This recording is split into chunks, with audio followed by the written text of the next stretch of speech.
শব্দের অপ কোন অর্থে ব্যবহৃত হয়? অপ শব্দটি বিপরীত অর্থে ব্যবহৃত হয়। হাড় ভাঙ্গা কোন সমাসের উদাহরণ? তৎপুরুষ সমাস। হাড় ভাঙ্গা এর ব্যাসবাক্য হচ্ছে হাড় ভাঙ্গে যাতে, অর্থাৎ উপপদ তৎপুরুষ সমাস।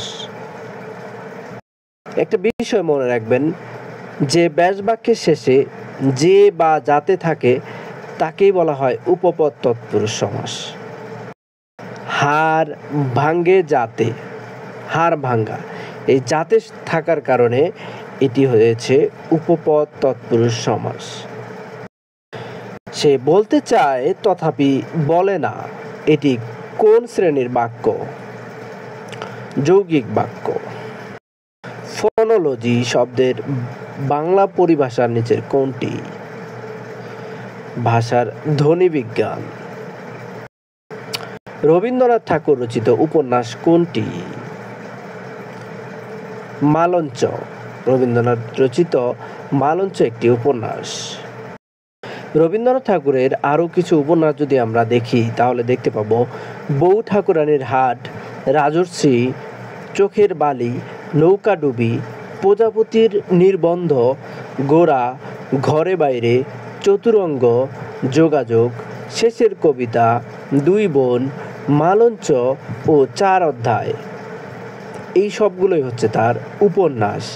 আমরা যদি নাটকগুলো এক দৃষ্টিতে দেখে নেই তাহলে দেখতে পাবো শারদ উৎসব, রাজা, ডাকঘর, অচলায়তন, ফাল্গুনী, মুক্তধারা, রক্তকরবী, তাসের দেশ, কালের যাত্রা, এগুলো কিন্তু রবীন্দ্রনাথ ঠাকুরের নাটক।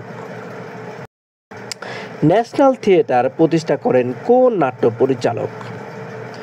গিরিশচন্দ্র ঘোষ। মধুসূদন তার কোন গ্রন্থে প্রথম অমৃতাক্ষর ছন্দের প্রয়োগ ঘটান? পদ্মাবতী।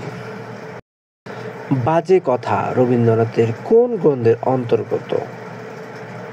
বিচিত্র প্রবন্ধ। শিকওয়া ও জব-ই-শিকওয়া অনুবাদ গ্রন্থটির রচয়িতা কে?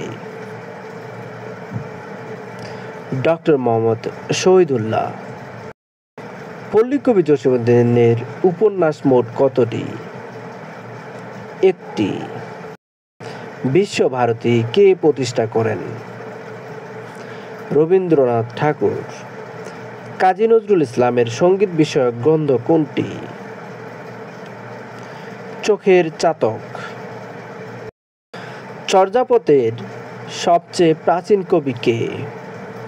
চর্যাপদের প্রাচীন কবি হচ্ছে সবরপা। বাংলা সাহিত্যের মুসলমান চরিত্র অবলম্বনে রচিত প্রথম নাটক কোনটি? জমিদার দর্পণ। সত্যেন্দ্রনাথ দত্তের মৃত্যুর পর সত্যেন কে রচনা করেন? সত্যেন রচনা করেন কাজী নজরুল ইসলাম। কত সালে কবি শামসুর রহমানের প্রথম কবিতা প্রকাশিত হয়? 1943 সালে। রৈবতক, কুরুক্ষেত্র ও প্রভাস এই ত্রয়ী কাব্যর রচয়িতা কে? নবীনচন্দ্র সেন। এতক্ষণে অরিন্দম কহিলা বিষাদে, এখানে অরিন্দম কে? মেঘনাদ। বাংলা ভাষায় প্রকাশিত প্রথম দৈনিক সংবাদপত্রের নাম কি? সংবাদ Prabhakar. Thank you for watching this video.